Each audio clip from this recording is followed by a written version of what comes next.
चलिए ध्यान दीजिए, असाइनमेंट यदि आपके पास है तो ये टॉपिक अपने से पढ़ने का चीज है। लाइन बाय लाइन खाली पढ़ लीजिए, बाद में जितना कहेंगे याद कर लीजिएगा। इससे ज़्यादा कुछ है नहीं। केमिकल रिएक्शन पूरा बोर्ड करेगा, आपको याद ही करना पड़ेगा, दूसरा कोई विकल्प नहीं है। पूरे चैप्टर में 10 गो बात है जो इम्पोर्टेंट, उसी 10 गो बात को ढूंढते ढूंढते हम लाइन बाय लाइन चल रहे हैं। आज थोड़ा छोड़ छोड़ के पढ़ाएंगे।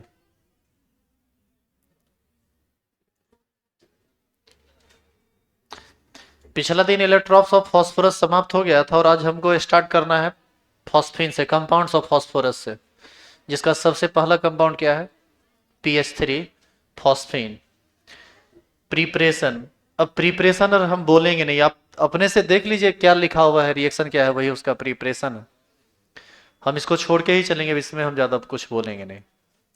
प्रॉपर्टीज है, it is colourless gas with very bad smell like rotten fish, सड़ा हुआ मछली के टाइप का महकता है ये, और ये पॉइजनस गैस होता है, सूंघिएगा जान चला जाएगा। It is highly poisonous, it explodes when comes in contact with oxidizing agent. ध्यान दीजिए, PH3 जो है किसी भी ऑक्सीडाइजिंग एजेंट के साथ आता है ना तो विस्फोट कर जाता है। विस्फोट करने का कारण क्या है वो सुनिए। फॉस्फोरस के साथ यहाँ कौन जुड़ा हुआ है, हाइड्रोजन। किसी भी ऑक्सीडाइजिंग एजेंट के साथ जुड़ता है ना तो फॉस्फोरस ऑक्सीजन के साथ जुड़ जाता है। फॉस्फोरस जब ऑक्सीजन के साथ जुड़ता है तो उससे हाइड्रोजन रिलीज कर जाता है, हाइड्रोजन गैस निकलता है। हाइड्रोजन गैस जो जलता है वो विस्फोट के साथ जलता है, तो इसके जलने का मेन रीजन हाइड्रोजन गैस होता है। It is completely soluble in water, water में ये कंप्लीटली सॉल्युबल है। रिएक्शन विथ HX, ऑनलाइन वाले लोग जो PDF नहीं लिए हैं, PDF मंगा लीजिए व्हाट्सएप पर, और जो क्लास में बैठे हुए हैं वो निकलवा लीजिए इसका प्रिंट आउट, नहीं तो मोबाइल के PDF से ही आप चेक कर लीजिए। जितना इंपॉर्टेंट बात है उसको सिर्फ दिमाग में रखिएगा, बाद बाकी जो रटने वाला बात है एक आध लाइन, एक मतलब एक बार थ्रू आउट पढ़ लीजिए कहाँ क्या है नहीं है, बाद बाकी याद बात पूरा नहीं करना है, याद होगा भी नहीं पूरा का पूरा। रिएक्शन विथ HX के साथ रिएक्शन, CSO4 के साथ रिएक्शन, रिएक्शन और अब एक को हम कुछ बोलेंगे नहीं, आप खुद से रिएक्शन उतारिए, देखिए क्या है, जो लिखा हुआ है वही रिएक्शन है। इसमें ना कभी कभी कलर के बारे में पूछ देता है, कलर के बारे में पूछ देगा, कितना कंपाउंड का कलर आप याद रखिएगा, बहुत मुश्किल होता है, हमारे लिए मुश्किल होता है, आपके लिए क्यों नहीं मुश्किल होगा। जो हमको भीड़ लगता है वो तो आपको खैर टफ लगेगा ही, तो इन सब बातों को हटाइए। Uses of PH3, it is used as home signals because it catches fire in sea water. जैसे इस टाइप का कुछ वर्ड है जो आप नहीं समझेंगे, इसको समझ लीजिए। होम सिग्नल जो होता है ना, ये पानी वाला जहाज के सिग्नल के रूप में इसका उपयोग किया जाता है। जैसे कभी कभी हॉलीवुड मूवी देखे होंगे कि कोई जहाज छोटा स्टीमर वगैरह लेके बौख गया, तो क्या करता है कि पानी में कुछ फेंकता है, पानी में फेंकता है ना तो वो आग पकड़ लेता है। आग पकड़ लेता है तो रात में यदि आग पकड़ लेता है तो वो समुद्र में सिंबल होता है कि कोई आदमी या कोई भी चीज स्टीमर वहां पर फंसी हुई है, उसको मदद की जरूरत है। तो उसी सिग्नल में यूज में होता है, दूर दूर तक, मतलब 20 किलोमीटर 30 किलोमीटर के रेंज तक जो है ना, पता चलता है कि वहां पर कुछ जला है, इसका मतलब वहां पर आदमी फंसा हुआ है। यही होता है होम सिग्नल।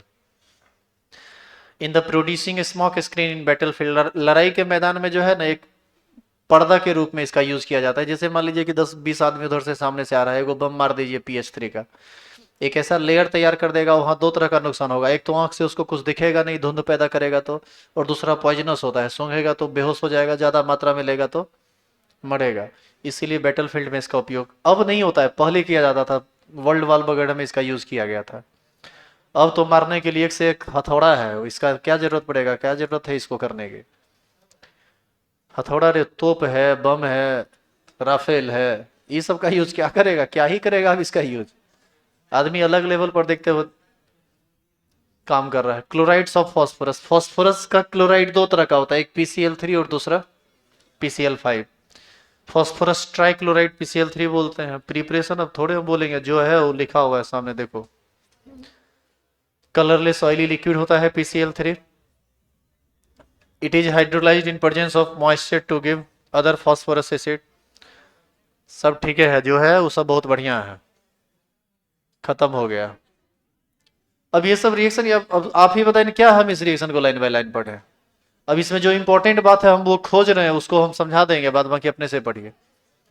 ये सब रिएक्शन से संबंधित बात है, इस सब का जरूरत नहीं, यहाँ पढ़ाइए, ये इंपॉर्टेंट। और जो इंपॉर्टेंट है पहले आपको बताया गया है इसका। सुनिए इधर, oxy acids of phosphorus, phosphorus के जो ऑक्सी एसिड्स है ना वो 4 5 6 तरह का होता है। जैसे देखिए सबसे पहला क्या है, फॉस्फोरिक एसिड, फॉर्मूला क्या होता है H3PO4। आप इसके स्ट्रक्चर को गौर से देखिए, फॉस्फोरस सेंटर में है, इस सेंटर के चारों ओर कितना ऑक्सीजन है 4, और 3 हाइड्रोजन एटम, तीनों का तीनों जुड़ा हुआ है किससे, ऑक्सीजन से। किसी भी एलिमेंट के ऑक्सी एसिड में केवल वही हाइड्रोजन एटम H+ बन के निकलता है, या केवल वही हाइड्रोजन एटम रिप्लेसेबल होता है जो ऑक्सीजन के साथ जुड़ा हो। क्योंकि ऑक्सीजन और हाइड्रोजन का इलेक्ट्रोनिगेटिविटी का जो गैप होता है वो बहुत ज़्यादा होता है, जिसके वजह से वाटर में ये टूट जाता है O- में और H+ में। H+ देने वाला चीज़ एसिड है, और जितना H+ देगा उतना बेसिक वो कहलाएगा। 3 H+ देगा तो ट्राई बेसिक, 2 H+ देगा तो डाई बेसिक, 1 H+ देगा तो मोनोबेसिक एसिड कहलाता है। तो H3PO4 में तीनों का तीनों हाइड्रोजन ऑक्सीजन से जुड़ा हुआ है, इसीलिए यह ट्राई बेसिक एसिड है, क्योंकि इसके पास रिप्लेसेबल हाइड्रोजन एटम 3 है। बाकी ऑक्सीडेशन नंबर वगैरह निकालना है तो ये सब बात आपको 11th में पढ़ाया गया, जानते हैं तो ठीक है, नहीं जानते हैं तो अब जानने से कोई फायदा भी नहीं है। दूसरा है फॉस्फोरस एसिड। अब आप इसमें गौर से देखिए, एक हाइड्रोजन एटम किससे जुड़ा हुआ है, डायरेक्ट सेंट्रल एटम से, फॉस्फोरस से, और केवल 2 ही हाइड्रोजन एटम डायरेक्ट किससे जुड़ा हुआ है, ऑक्सीजन से। जो हाइड्रोजन एटम ऑक्सीजन से जुड़ा है वह टूट के H+ देगा, और जो फॉस्फोरस से जुड़ा हुआ है वो टूटेगा ही नहीं, टूटेगा ही नहीं, तो इसमें केवल 2 ही ना रिप्लेसेबल हाइड्रोजन एटम हुआ। इसीलिए फॉस्फोरस एसिड डाइबेसिक एसिड है, और जहां तक हमको याद है क्रैश कोर्स में कल ही शायद इसके बारे में चर्चा हुआ था, तो ये डाइबेसिक है। और हाइपोफॉस्फोरस एसिड फॉर्मूला होता है H3PO2। देखिए तीनों में हाइड्रोजन 3 3 है, लेकिन एक में तीनों निकलता है, एक में 2 निकलता है, और एक में 1 निकलता है, H3PO2। आप ध्यान से देखिए, हाइड्रोजन फॉस्फोरस से, हाइड्रोजन फॉस्फोरस से, यानी 2 हाइड्रोजन डायरेक्ट सेंट्रल एटम से जुड़ा हुआ है, तो वहां पर तो कुछ होगा नहीं, वो टूटेगा नहीं। टूटेगा कौन, वह हाइड्रोजन जो ऑक्सीजन से जुड़ा हुआ है। इसका मतलब ये मोनोबेसिक एसिड है, इसमें केवल एक ही हाइड्रोजन निकलने के लायक रहता है। तो देखिए जेनरली एसिड होता है ना, जितना हाइड्रोजन रहता है सब रिप्लेसेबल होता है। कुछ ही एक्सेप्शनल है जिसमें इस तरह की बातें होती है, जैसे H3PO3 हो गया, हाइड्रोजन 3 है, रिप्लेसेबल मात्र 2 है। हाइपोफॉस्फोरस हो गया, हाइड्रोजन एटम 3 है टोटल मॉलिक्यूल में, और रिप्लेसेबल मात्र 1 है। तो ये दोनों याद करना होता है। तो ये मोनोबेसिक एसिड, ये डाइबेसिक एसिड, और H3PO4 जो था वो ट्राइबेसिक एसिड है। आगे देखिए हाइपोफॉस्फोरिक एसिड, आप ध्यान से देखिए, तीनों का सॉरी 4 हाइड्रोजन है, चारों का चारों किससे जुड़ा हुआ है, ऑक्सीजन से। रिप्लेसेबल हाइड्रोजन एटम 4 हो गया, बेसिसिटी कितनी हो गई 4। फिर है पायरोफॉस्फोरिक एसिड, यहां भी देखिए 4 हाइड्रोजन है, चारों का अच्छा पायरोफॉस्फोरिक नहीं है ना, एक पायरोफॉस्फोरिक होता है। अच्छा ये नीचे है, ये पायरोफॉस्फोरस एसिड है, H4P2O5। अब देखिए यह भी एक्सेप्शनल केस है, 2 हाइड्रोजन एटम किससे जुड़ा हुआ है, फॉस्फोरस से। इसमें भी रिप्लेसेबल हाइड्रोजन कितना होगा, मात्र 2। क्यों, क्योंकि 2 जुड़ा यदि फॉस्फोरस से, तो बाकी का 2 ही हाइड्रोजन ऑक्सीजन से जुड़ा हुआ है। पायरोफॉस्फोरिक एसिड में रिप्लेसेबल एटम 4 होता है, इसका फॉर्मूला होता है H4P2O7। हाइड्रोजन ऑक्सीजन से, हाइड्रोजन ऑक्सीजन से, हाइड्रोजन ऑक्सीजन से, हाइड्रोजन ऑक्सीजन से जुड़ा हुआ है। ये चारों का चारों टूटेगा, वहां पर चारों का चारों नहीं टूटेगा। लेकिन हम जहां तक देखे हैं क्वेश्चन जो इसमें पूछा जाता है ना, जनरली H3PO4, H3PO2 और H3PO3 से पूछा जाता है, इससे क्वेश्चन नहीं आता है। अब आइए ग्रुप 16 एलिमेंट में, तो ये बस याद यहां पर रखिएगा, तीनों का नाम, फॉर्मूला और रिप्लेसेबल हाइड्रोजन एटम, जिसको आप बेसिसिटी कहते हैं, बस ये याद रखिएगा। H3PO4 क्या है, phosphoric acid, H3PO3 phosphorous acid, और H3PO2 हाइपोफॉस्फोरस एसिड। 3 2 और 1 इसका रिप्लेसेबल हाइड्रोजन एटम होता है। ग्रुप 16 एलिमेंट में ये सारे एलिमेंट्स हैं जिसका इलेक्ट्रॉनिक कन्फिग्रेशन ये है। Atomic radius top to bottom आएंगे तो एटॉमिक रेडियस क्या होगा, बढ़ेगा, और यदि टॉप टू बॉटम आएंगे तो इलेक्ट्रोनिगेटिविटी क्या होगा, घटेगा। इसीलिए देखिए इसका उल्टा ऑर्डर लिखा हुआ है, जो सबसे नीचे था साइज बड़ा है, और जो सबसे नीचे था उसका जो इलेक्ट्रोनिगेटिविटी है वो सबसे कम है। ये बात आप पहले से जानते हैं। Physical properties of element, physical properties में जानिए, इसमें टोटल 5 एलिमेंट्स का अभी डिस्कवरी तो 6 का हुआ है, लेकिन 5 आपके सिलेबस के अंतर्गत आता है। 5 में ऊपर वाला जो 2 एलिमेंट है वह नन मेटल है, उसके नीचे जो 2 एलिमेंट है वह मेटेलॉइड्स है, और जो सबसे नीचे है वह मेटल है। इसका मतलब ये हुआ कि टॉप टू बॉटम जैसे जैसे आप आएंगे उसका जो मेटालिक नेचर होता है ना वो बढ़ता चला जाता है, और इसी वजह से जैसे जैसे आप उस ग्रुप में टॉप टू बॉटम आएंगे तो उसका मेल्टिंग पॉइंट बढ़ता चला जाता है, क्योंकि मेटालिक नेचर बढ़ता चला जाता है। इसीलिए आगे का पॉइंट लिखा हुआ है the melting point and boiling point increases down the group, it means top top to bottom melting point increases. आगे है केमिकल प्रॉपर्टी। फिर से केमिकल प्रॉपर्टी आया तो ये आपको थोड़ा परेशान करेगा, वो रिएक्शन वाली बात आ जाएगी। देखिए लिखा हुआ एक बात यहाँ पर समझने वाला चीज है कि the common oxidation state of oxygen is -2। Oxygen का जो वैलेंसी होता है या ऑक्सीडेशन स्टेट होता है ना, जनरली -2 होता है, लेकिन इसी ग्रुप का अदर एलिमेंट का ऑक्सीडेशन स्टेट +4 भी होता है, +6 भी होता है। जैसे सल्फर का SO2 +4 होगा, सल्फर का SO3 सल्फर का +6 होगा। तो इसके पीछे का रीजन क्या है? इसके पीछे का रीजन है कि ऑक्सीजन में वैकेंट डी ऑर्बिटल नहीं होता है, ये कभी भी 2 से ज़्यादा बॉन्ड बना नहीं सकता है। दूसरी बात, पहला तो केवल 2 ही बॉन्ड बनाएगा, तय है, क्योंकि वैकेंट डी ऑर्बिटल है नहीं, इलेक्ट्रॉन एक्साइटेड स्टेट में जाएगा नहीं। दूसरी बात, ऑक्सीजन जो है ये मोस्ट इलेक्ट्रोनिगेटिव एलिमेंट के अंतर्गत सेकंड पोजीशन पर आता है। इससे ज्यादा इलेक्ट्रोनिगेटिव मात्र एक कौन है? फ्लोरीन। तो ऑक्सीजन जब फ्लोरीन के साथ जुड़ेगा तभी ऑक्सीजन पर पॉजिटिव चार्ज आएगा, अदरवाइज सब केस में ऑक्सीजन पर कैसा चार्ज आएगा? निगेटिव। हमेशा 2 बॉन्ड बनाता है और हमेशा निगेटिव आएगा, तो इसका ऑक्सीडेशन नंबर हमेशा क्या होगा? -2।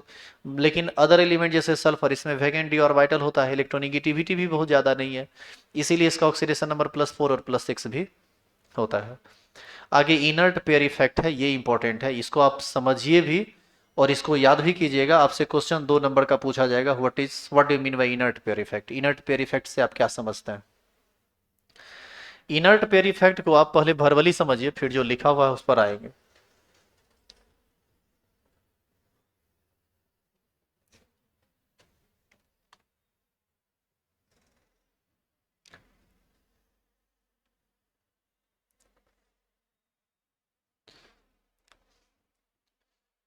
किसी भी ग्रुप में जब आप टॉप टू बॉटम आते हैं तो आउटर मोस्ट सेल का जो s सब ऑर्बिट होता है वो केमिकल रिएक्शन में भाग लेने से बचना चाहता है, यानी इनर्टनेस उसमें आने लगता है, वो केमिकल रिएक्शन में भाग लेता ही नहीं है, जैसे जैसे नीचे जाएंगे भाग ही नहीं लेता है।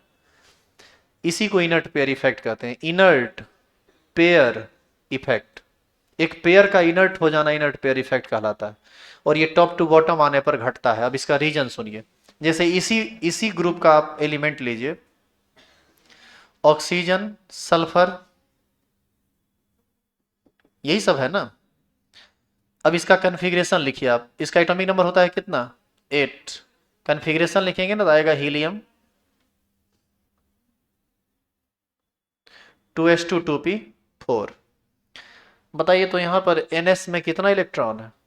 ns का मतलब, n का मतलब आउटर मोस्ट सेल, और s का मतलब s सब ऑर्बिट, यानी आउटर मोस्ट सेल का s सब ऑर्बिट। और अलग अलग एलिमेंट में आउटर मोस्ट सेल अलग अलग होगा, तो ns अलग अलग होगा, कभी 2s होगा ns, कभी 3s होगा ns, कभी 4s होगा ns। जो आउटर मोस्ट सेल होगा उसका s आउटर मोस्ट सेल वाला s कहलाएगा। तो यहां पर हीलियम के बाद सल्फर की मैं यदि बात करूं तो क्या होगा बताइए? नियॉन।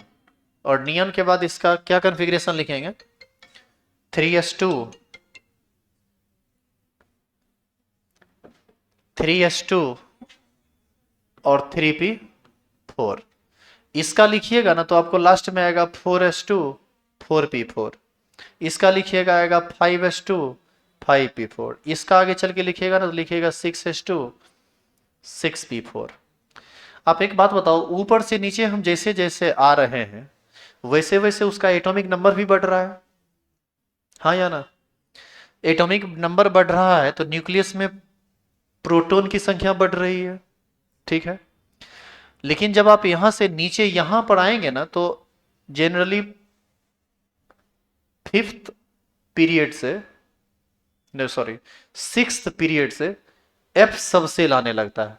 आप याद कीजिए लेंथेनाइड कंट्रैक्शन पढ़े थे आप, तो लेंथेनाइड कंट्रैक्शन के कारण इसका साइज भी छोटा हो जाता है, और साइज के छोटा हो जाने की वजह से आउटर मोस्ट सेल के एन में जो इलेक्ट्रॉन था वह न्यूक्लियस के नजदीक आ जाता है, और न्यूक्लियस के नजदीक आने के कारण इसका अट्रैक्शन इसके ऊपर वाले एनएस की तुलना में अधिक हो जाता है। तो ये इलेक्ट्रॉन न्यूक्लियस के प्रभाव क्षेत्र में आने के कारण, न्यूक्लियस के साथ ज्यादा अट्रैक्ट होने के कारण इलेक्ट्रॉन का त्याग ही नहीं करता है, और इलेक्ट्रॉन को यदि लूज ही नहीं करेगा तो फिर बॉन्ड का फॉर्मेशन वो इलेक्ट्रॉन कर नहीं सकता है। इसी वजह से जैसे जैसे आप टॉप टू बॉटम आएंगे, खास करके जहां पर एफ सब ऑर्बिट आ जाता है, तो वहां पर साइज श्रिंक कर जाता है, साइज के श्रिंक लेंथेनाइड कंट्रैक्शन की वजह से, और एनएस वाला इलेक्ट्रॉन बॉन्ड फॉर्मेशन में भाग नहीं लेता है। इसी को हम बोलते हैं इनर्ट पेयर इफेक्ट। तो इसी बात को देखिए लिखा हुआ है कि in a group from top to bottom, किसी भी ग्रुप में जब आप टॉप टू बॉटम यानी ऊपर से नीचे आते हैं तब inertness of NS2 electron, N का मतलब आउटर मोस्ट सेल का S सब ऑर्बिट में उपस्थित जो 2 इलेक्ट्रॉन है उसका inertness increases, therefore NS2 electron does not take part in chemical combination which is known as inert pair effect। मतलब किसी भी ग्रुप में टॉप टू बॉटम आने पर आउटर मोस्ट सेल के S इलेक्ट्रॉन का इनर्टनेस बढ़ना ही क्या कहलाता है, इनर्ट पेयर इफेक्ट। और इसका रीजन क्या है, क्योंकि जैसे जैसे आप नीचे आएंगे, खास करके जब F सब ऑर्बिट आ जाता है तो उसका साइज डिक्रीज कर जाता है, पुअर सील्डिंग इफेक्ट काम करता है वहां पर, और बाहरी सेल का जो S सब सेल है वो ज्यादा अट्रैक्ट हो जाता है न्यूक्लियस के टुवर्ड्स, जिसकी वजह से वो इलेक्ट्रॉन रिलीज नहीं कर पाता है और बॉन्ड का फॉर्मेशन वो इलेक्ट्रॉन नहीं कर पाता है। यही कहलाता है इनर्ट पेयर इफेक्ट। एक इसमें आगे का जो बात है वो ये कि इस ग्रुप में ऑक्सीजन एक ऐसा एलिमेंट है जो हाइड्रोजन बॉन्ड का फॉर्मेशन करता है, लेकिन अदर एलिमेंट्स हाइड्रोजन बॉन्ड का फॉर्मेशन नहीं करता है। आप पहले ये बताइए तो हाइड्रोजन बॉन्ड का फॉर्मेशन करता कौन कौन है? हाइड्रोजन बॉन्ड का फॉर्मेशन केवल 3 ही एलिमेंट करता है, फ्लोरीन, ऑक्सीजन और नाइट्रोजन। इसका कारण है कि ये मोस्ट इलेक्ट्रोनेगेटिव में टॉप पोजीशन पर है फ्लोरीन, सेकेंड पोजीशन पर है ऑक्सीजन, और थर्ड पोजीशन पर है नाइट्रोजन। पहला बात। दूसरा बात, दोनों सेकेंड पीरियड का एलिमेंट है, इसका साइज बहुत छोटा होता है।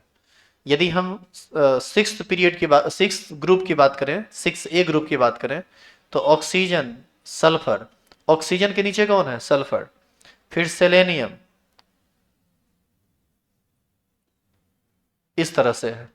अब देखिए ऑक्सीजन इस सब की तुलना में सबसे ज्यादा इलेक्ट्रोनेगेटिव होगा, तो सबसे ज्यादा इलेक्ट्रोनेगेटिव हो गया ऑक्सीजन। यदि हाइड्रोजन इसके साथ आएगा तो पार्शियल नेगेटिव चार्ज ऑक्सीजन पर आएगा, हाइड्रोजन पर पार्शियल पॉजिटिव चार्ज आएगा। हालांकि सल्फर से भी हाइड्रोजन जुड़ेगा तो सल्फर पर भी पार्शियल नेगेटिव और हाइड्रोजन पर पार्शियल पॉजिटिव चार्ज आएगा, लेकिन जितना ज्यादा पॉजिटिव डेंसिटी ऑक्सीजन के केस में होगा उतना ज्यादा डेंसिटी सल्फर के केस में नहीं होगा, क्योंकि इलेक्ट्रोनेगेटिविटी इसका कम है। किसका? सल्फर का। दूसरा कारण है कि इस सबसे आकार में ये छोटा है ऑक्सीजन, तो किसी भी एटम को अपनी ओर ज्यादा आकर्षित कर सकता है, ज्यादा अट्रैक्ट कर सकता है। इसी वजह से ऑक्सीजन हाइड्रोजन बॉन्ड का फॉर्मेशन करता है, लेकिन इस ग्रुप का अदर कोई भी एलिमेंट हाइड्रोजन बॉन्ड का फॉर्मेशन नहीं करता है। तो ये जो बातें लिखी हुई हैं आप इसको देखिए, लिखा हुआ है क्वेश्चन के रूप में है, oxygen forms hydrogen bond but other elements of this group does not form hydrogen bond, why? इसका क्या कारण है? तो क्या हम बोलेंगे? Due to a smaller size and higher electronegativity oxygen with respect to other elements, oxygen form hydrogen bond but other member of this group does not form hydrogen bonding। Clear है ये? अच्छा, इसी में एक और क्वेश्चन पूछा जाता है, इसी जगह पे क्वेश्चन होता है, ये सब इंपॉर्टेंट है, यही सब पी ब्लॉक में पूछता है, कंसेप्चुअल बात ये सब पूछता है, रिएक्शन और पूछता नहीं है।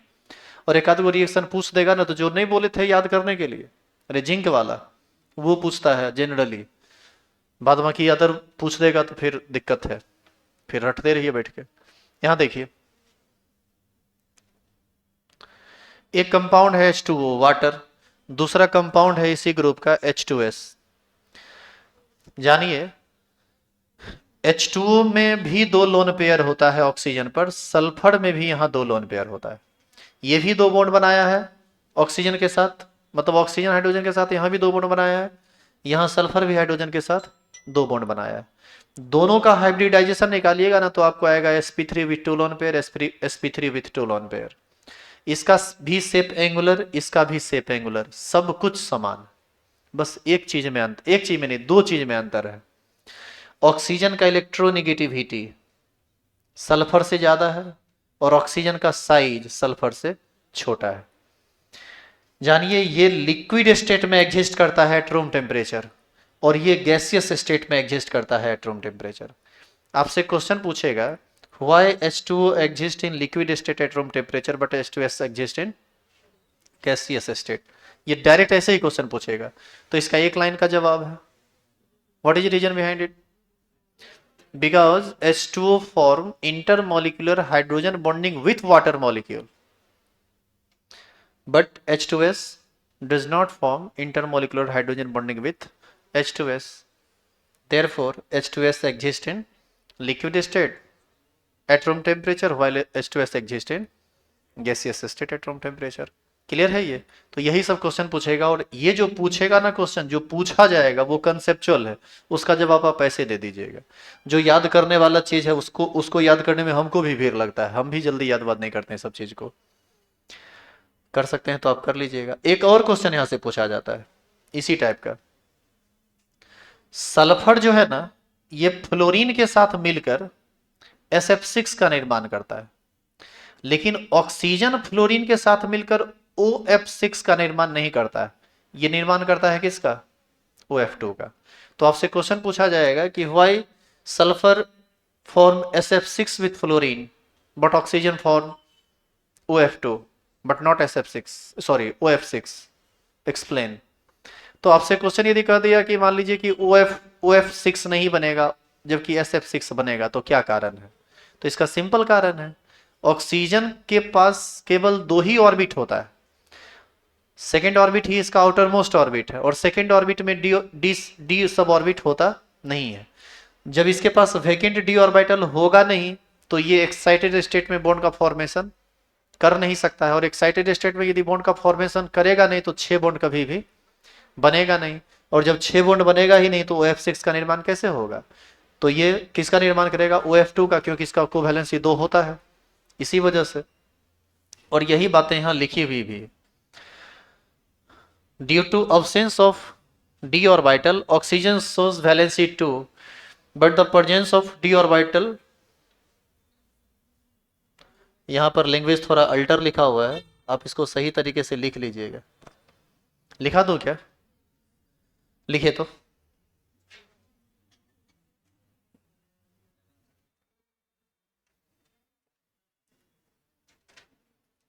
यहां पर थोड़ा एरर है इसमें।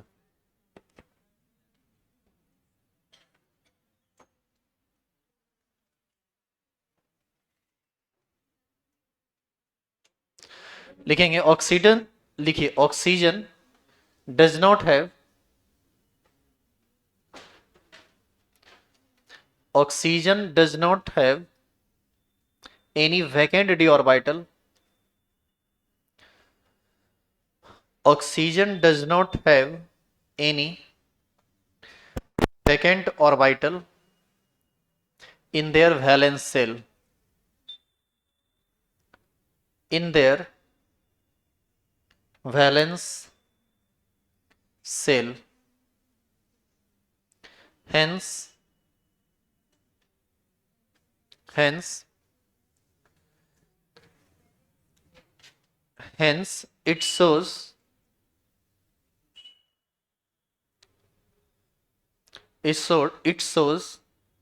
two covalency, hence it form OF2.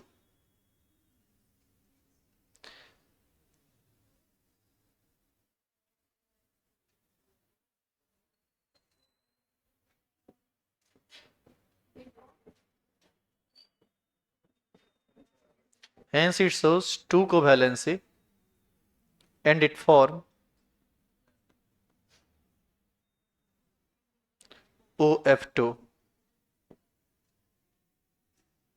But sulfur have vacant d orbital,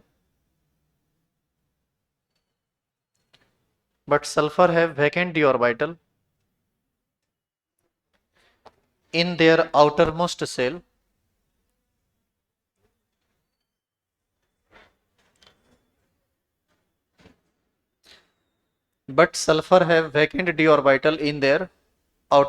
shell, hence it form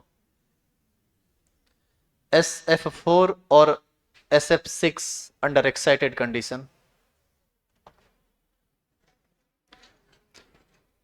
Hence it form SF4 or SF6, SF4 or SF6 under excited condition. SF4 और SF6 अंडर एक्साइटेड कंडीशन। अब देखिए ना, sulphur के बारे में आप याद कीजिए, 2 बॉन्ड भी बनाता है, 4 बॉन्ड भी बनाता है और 6 बॉन्ड भी बनाता है। H2S, SF4, SF6 सब तरह का बॉन्ड बनाता है due to vacant d orbital. और हमको लगता है कि ये पहले भी आपको तो बताया गया था इस तरह का बात। सेकेंड पीरियड का कोई भी एलिमेंट, सुनिएगा ध्यान से, सेकेंड पीरियड का कोई भी एलिमेंट ऑक्टेट रूल को एक्सीड नहीं करता है। 8 से ज्यादा इलेक्ट्रॉन उसके पास नहीं हो सकता है क्योंकि उसके पास वैकेंट डी ऑर्बिटल नहीं होता है। जबकि थर्ड या हायर पीरियड का एलिमेंट ज्यादा बॉन्ड का फॉर्मेशन कर सकता है। और ये बात आपको बताया गया था वो NCl3 और NCl5 के केस में, PCl3 और PCl5 के केस में।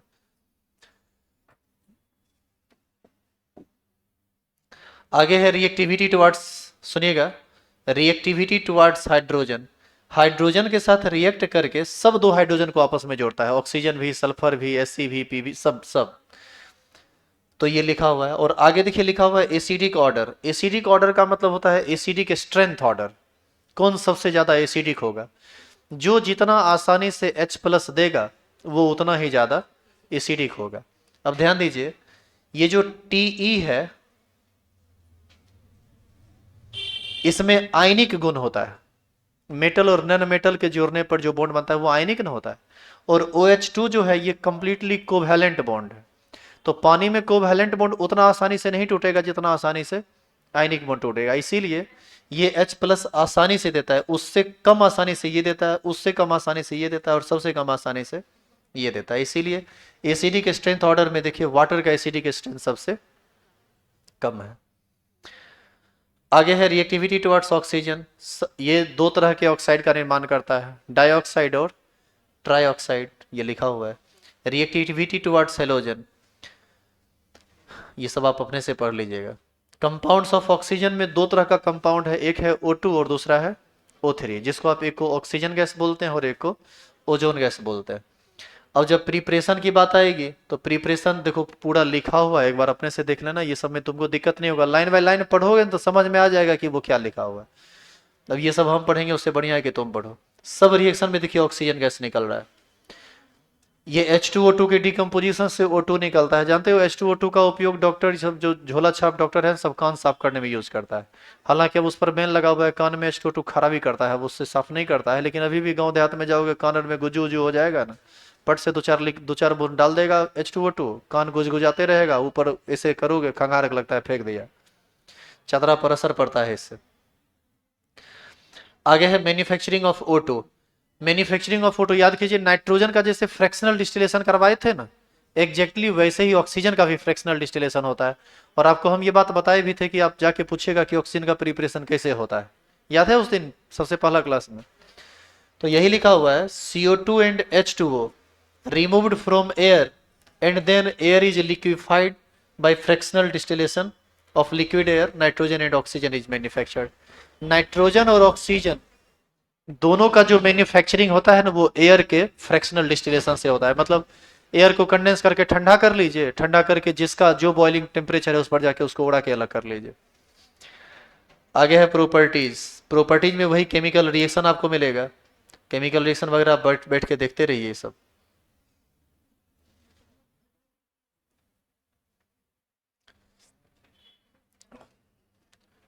क्या ये सब अपने से नहीं करोगे? बोलेंगे और नहीं, सब अभी सब आप खुद से कीजिए। इसमें एक बात जो इंपॉर्टेंट है वो हम खोज रहे हैं, आइए वहां पहुंचते हैं। इस सब में आप खुद से पढ़िएगा, दिक्कत नहीं होगा। यदि दिक्कत होगा तो आप पूछ लीजिएगा हमसे, हम बता देंगे। कौन चीज? नहीं, पहले एलोट्रॉप्स ऑफ सल्फर पढ़ाते हैं। सल्फर दो तरह का पाया जाता है, एक रोम्बिक सल्फर होता है और एक मोनोक्लिनिक सल्फर होता है। आपसे ना एलोट्रॉप्स ऑफ सल्फर पूछ सकता है। सल्फर के कितने एलोट्रॉप्स होते हैं? दो तरह के एलोट्रॉप्स होते हैं, एक रोम्बिक और दूसरा मोनोक्लिनिक। एक होता है 8 मेंबर्ड रिंग और एक होता है 5 मेंबर्ड रिंग। दोनों में बेसिकली अंतर ये है, और फिजिकली और केमिकली जो अंतर है वो आप ऊपर देख लीजिए। एक कॉन्टैक्ट प्रोसेस खोज रहे हैं, हाँ ये रहा। कंपाउंड्स ऑफ सल्फर पढ़ाइए, एक है सल्फर डाइऑक्साइड, एक है सल्फ्यूरिक एसिड। आपको ये दो पढ़ना है। सल्फर डाइऑक्साइड इंपॉर्टेंट नहीं है, लेकिन आप रिएक्शन में देख सकते हैं हर तरफ क्या निकल रहा है, SO2। तो ये सब इनऑर्गेनिक रिएक्शन है, आप इसको खुद से देखिए। इसका प्रॉपर्टीज वगैरह आप खुद से देखिए, इसमें हम कुछ नहीं करेंगे। रिड्यूसिंग प्रॉपर्टीज, यहां आइए, ये इंपॉर्टेंट है। सल्फ्यूरिक एसिड जो क्वेश्चन पूछता है, हम सीधे टू दी पॉइंट क्वेश्चन पढ़ा के एक बार इसलिए बोल देते हैं, समझ तो आप ये भी जाएंगे लेकिन एक बार बोल देते हैं ताकि आपको ना भरभली याद रहे। आपसे H2SO4 के बारे में पूछता है, preparation of H2SO4 by contact process. आपसे ये क्वेश्चन पूछेगा और ये 2 नंबर का क्वेश्चन होता है। थोड़ा ध्यान से देखिए ये क्या है। बाकी आप H2SO4 का ये हम आगे जो टॉपिक है उसको देख लेंगे वहां। आप एक बार ना पूरा ओवरऑल रिवाइज करके आइएगा, अगला दिन कुछ दिक्कत हो तो बताइएगा, अगला दिन इसको हम लास्ट कर देंगे। सुनिए, प्रिपरेशन ऑफ H2SO4, यहां देखिएगा, अभी वहां मत देखिए। Preparation of H2SO4 by contact process. अब ये प्रोसेस क्या है इसको समझिए आप। प्रिपरेशन ऑफ H2SO4 जो कॉन्टैक्ट प्रोसेस के द्वारा कराया जाता है वो जनरली 4 स्टेप में कंप्लीट होता है। सबसे पहला स्टेप में क्या करता है, फर्स्ट स्टेप में सल्फर को ऑक्सीजन के साथ जला देगा और बना देगा कौन चीज, सल्फर डाइऑक्साइड।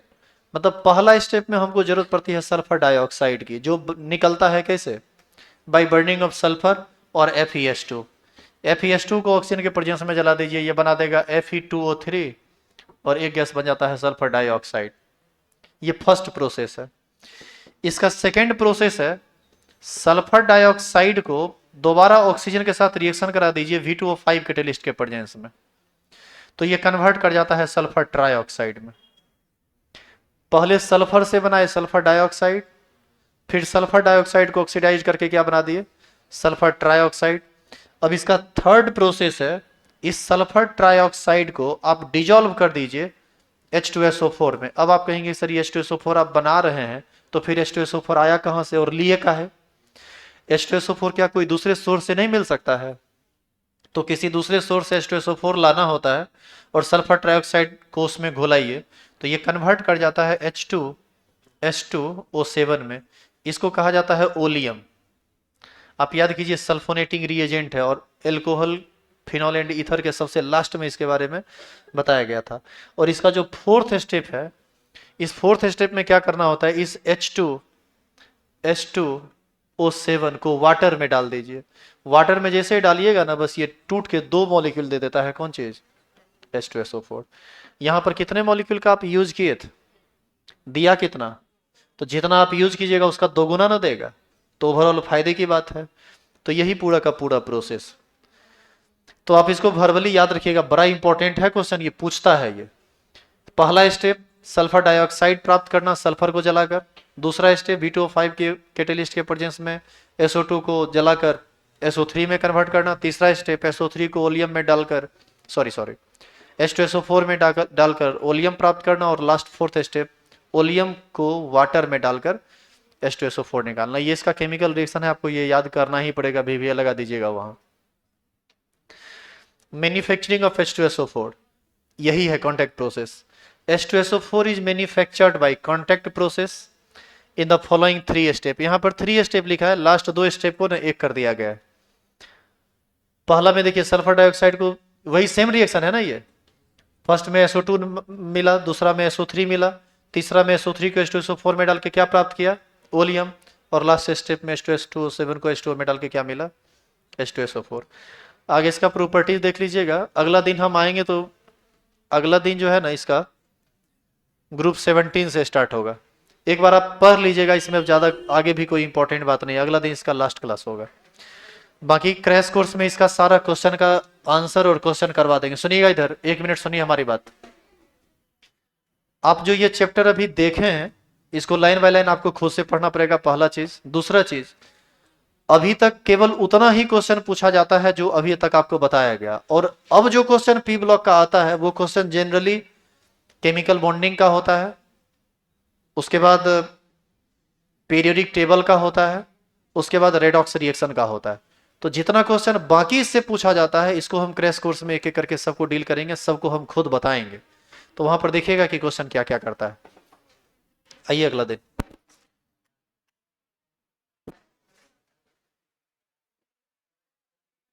अब पढ़िए खुद से इसको।